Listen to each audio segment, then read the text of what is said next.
How many people know who Llamasoft is, ever heard of us before or not? We're in Ann Arbor. We've been around for about 15 years now. So I remember about 2002, 2003, I met another guy who was a strange dude who had spent about a year and a half in a Starbucks writing some code to simulate supply chain operations. And it actually went back like 5 years prior. But along the way, I met this other dude, and we found something that was pretty interesting and pretty what we thought was unique. And I think that's one of the things that we want to talk about a lot today is how do you differentiate from everything else that's out there? Because there's a lot of stuff in the market that everybody's trying to sell to somebody, and you have to stand out. And so, with that, I want to get going on the journey of Llamasoft. And I came across this thing on the internet when you're just kind of browsing mindlessly. And this is a graphic that I found about a month ago. And I looked at it, and there we were in Michigan, in the United States of Startups, it's called, as the most well-funded companies by state, over the last 2 years, since 2015. I'm not sure I'm proud of that, and I want to talk a lot about why I'm not necessarily proud of that, because I think you can do a lot without having to rely on funding, but there's a certain point where it's necessary, and that's part of what is kind of a challenge that I've had in even events like this, is you've got a great idea, why are you immediately asking for money? And so that's something that we really want to look at, and I think that it's worth exploring a lot more, because the value that you have with your idea is so important that the longer you can make that thing work and the more that you can actually draw that out, the more value it is to you, all right, as opposed to that guy who gave you money. And so I think it's something that we have to talk about a lot. And along the way, our latest funding partner, there's I can see their portfolio companies all over here, and Uber and Domo and others that are their companies. So who are we? So we work in the supply chain domain. What we found was this one thing, which was that all of the money going into helping people make decisions about their supply chain. And if you think about what is the supply chain, right? First of all, you have suppliers, you have to make orders from, you have to rely on their lead times and all that stuff, and then eventually you get it to where you manufacture something. If you're not a manufacturer, you get it to your warehouses. Then from there, you have to figure out how much do you stock, how many warehouses do I need, where should they be, when should I reorder things, should I be reordering everything from one place versus all of my facilities, who are my customers, how do I service them, who should I partner with for transportation, what are my costs. There's all these moving parts all the way through the supply chain that basically eventually gets to the point where there's a product that somebody buys, right? And there's a price for that product. And you hope as a company that the price that they're paying for it is more than what it cost you to get it to them. And that's it. You have to figure out, how do I increase that gap of what are they buying and what am I spending for them to buy it, right? That's the whole game. And so when you think about the millions of combinations and possible ways in which you can structure your supply chain, right? It was fascinating to me that the vast majority of the money that people were spending was on how do you execute and how do you make your shipments and how do you make sure that every order that comes in is placed, and every time I have to replenish something, I know what decisions I need to make, and how do I plan my production and everything else. These are what are called execution systems, right? Planning and execution. So how do I run the supply chain and the operations that I have today? But to me, the bigger question was, well, what if that's the wrong supply chain altogether? What if you could do something completely different? What if you design something that's better? Because that's where the opportunity was. And nobody was focusing on that. They were focusing on, how do I run what I have a little bit better? And there's these incremental steps that you could take to make it slightly more efficient. I could squeeze an extra couple of cents out of my transportation provider. I could, get a little more efficient in how I plan my production planning processes. But if I were to say, you know what, get rid of these two production facilities altogether, consolidate them over here into something that's completely different, I'm going to spend $200 million, but over the course of 2 years, I'm going to save, $1 billion. I mean, those are the types of things that are out there. And so it's basically like design is allowing you to come up with that next idea, that innovation that's going to change things. And so that was the concept that we had, which was to say, look, hey, you have something out there, but you have all these ideas that you could try, things that might change the way you do your operations. And you have to, that's simulation technology, right? You have to simulate and say, all right, if I try this, what's going to happen? And there wasn't a supply chain simulation technology out there. And that was the platform that we came up with. That was the technology. That was our differentiating capability. Because there was all of these technologies that said, hey, you could run the supply chain that you have today, or you could just optimize some of the structure of where do I place my next facility given some assumptions that you have about how things might work in the future. But the idea that if I were to say, add these 3 new customers, and I were to come up with a new strategy that says, hey, I want to consolidate things here and I want to run something different, what is that going to mean for me? How is that going to impact my service? How is that going to change my costs? All of those types of things. That was what we had. And we realized that was different. That was something that was unique that was out there. And so as a result, we started, first of all, writing a white paper on this. But along the way, we published this white paper that said, here's this 4-step methodology for transforming your supply chain. And we added a step of simulation in there. Of you first of all have to visualize what you have today. You have to create a digital model of what you have. And then you can basically optimize what that structure is. And then you can simulate it to test out all these other ideas. And then eventually you can design for robustness and risk management and all these other things that are core to your business.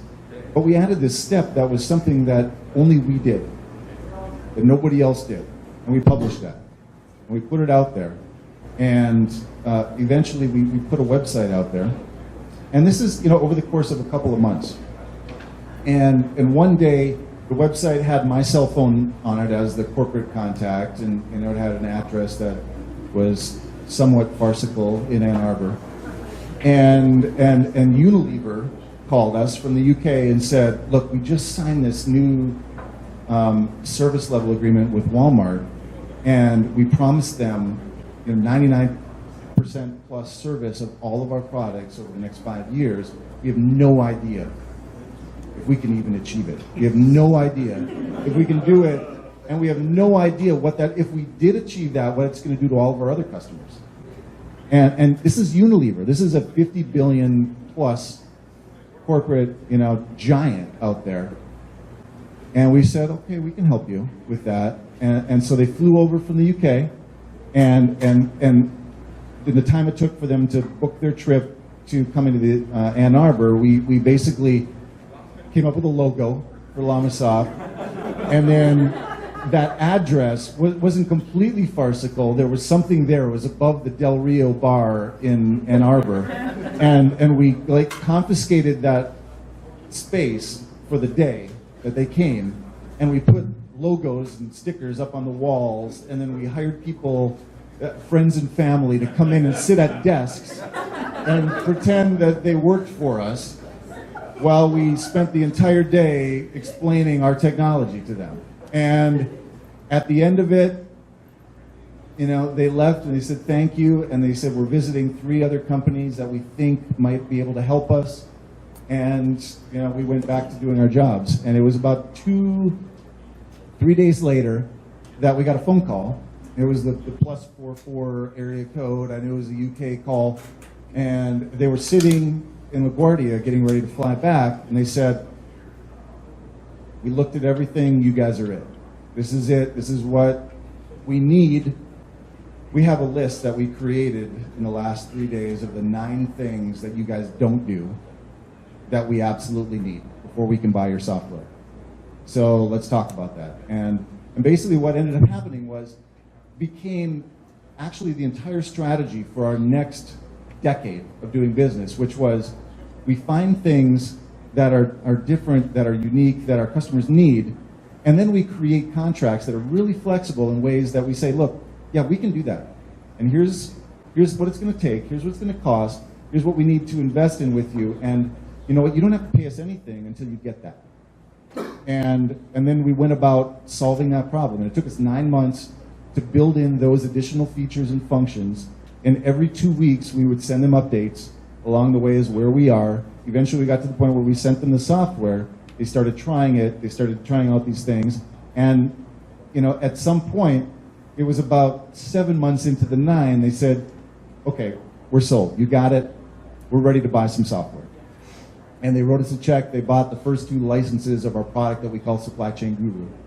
And basically that first $200,000 order that we took got us to hire our first 2 developers full time. And that was and it also gave us a little extra money to go to a conference where we could present what we're doing.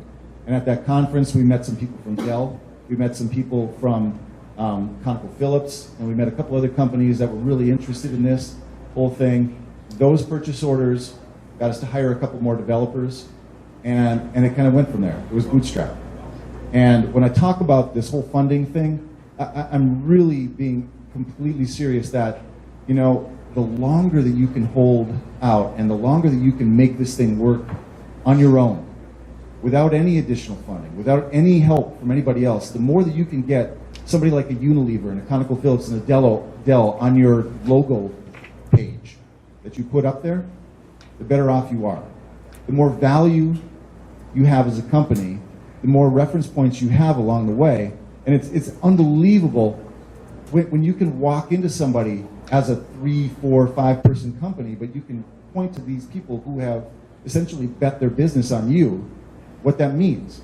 And so, you know, part of this whole thing is about the credibility that you build. So I put this up here. There's a bunch of stats on here, but you know, today, basically, we're still headquartered in Ann Arbor. We have over 500 employees. By the end of the year, we'll be at 6. So along the way, let's just hit a couple other things. I wanted to highlight, you know, I mean, the main thing I think for us is when you look at the customers across different industries. I mentioned right up front with Unilever, with our first customer, you know, we partnered with them. We found something that was different, that nobody else had, and they were willing to invest in us because we had that one thing. There was 9 other things that they needed that were absolutely critical that other people could do, that we couldn't do. But we had that one thing that nobody else could do. And that's so critical in all of this, in that they were willing to pay good money to pay for that one thing and actually fund all this other stuff to help us get up to functional equivalence with other things that were on the market. And I think that when you start to look at that, there's a lot of companies out there that are willing to do that, right? There's that one thing, and if you can provide, what is the ROI? What is that benefit that you get for this one thing that's different than anybody else, right? People will ignore a lot of, you know, ugliness. They will ignore a lot of things that are subpar to get that one thing. And they will help you get those other things on track, right? And I think that it's really fascinating because it's a true partnership, and you have to look at it as a partnership. So if you look at, you know, and this is my last slide, what are those kind of 4 keys that I would say that you have to focus on if you're going to do this, and if you're going to be successful, and if you're truly going to do something different? And it starts with the differentiation, right? You have to have that thing. If you can't answer the simple question of what do I do different than everybody else in the market, then just go do something else. I mean, go back to your other job, because you know, you're going to waste a lot of time, you're going to waste a lot of effort, you're going to waste a lot of money, and eventually you're not going to succeed. You have to have something that is truly unique and truly different, right? Especially when there's other things already in the market. I mean, if you're going out there and you're trying to sell something to someone, and you don't have that one thing, it's really a lot of wasted effort. So, I can't emphasize that enough.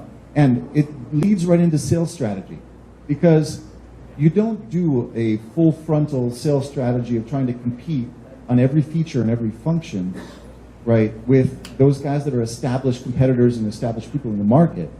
You flank and you find these other things and these other people and these other companies that are looking for that one thing. And you have to spend a lot of time segmenting your customer base, and you have to spend a lot of time realizing that, it's not enough to just do a lot of effort to try to sell to everybody. You have to figure out very clearly who is that person, that exact person that is going to be the person that you need to be targeting. And it saves you a whole lot of time and a whole lot of effort, and it actually gets you to the point that you need to be at in order to make sure that you're successful, right? And so that's another unbelievably important thing, because if you spend all this time, on people that will never buy what you're selling, you're basically, you're going to fail, right? You have to find those people. You only have so many hours in the day, and you can't pay an entire sales organization on day one. So you have to make sure that every effort and every hour and every minute that you spend on things is focused on those people that are willing to listen, okay?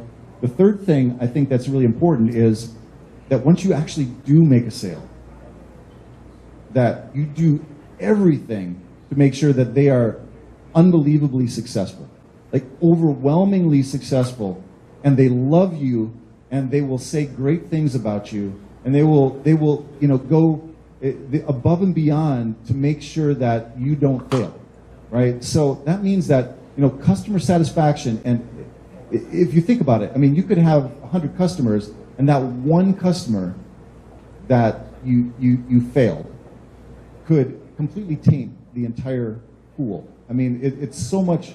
There's a lot that's said about this, and there's a lot that's studied about this. But that one negative review, it taints everything else that's out there. So be very strategic about which customers you choose to do business with, and then when you do get those customers, you just don't let them fail. You don't let them fail, and actually you over-deliver. You do everything in your power to spend extra time and extra effort with them. If you do that, those guys are going to be gold. I can tell you those 5-6 people that took hundreds of reference calls for us when they didn't need to, and they're still around and they're still doing it. And today we can kind of break bread and look back at those olden days fondly. And then the last thing is really important, and this is where it gets into the strategy of managing growth as to when is the right time, or when is it absolutely necessary that you can't do it yourself, that you need external partners, that you need other people to come in.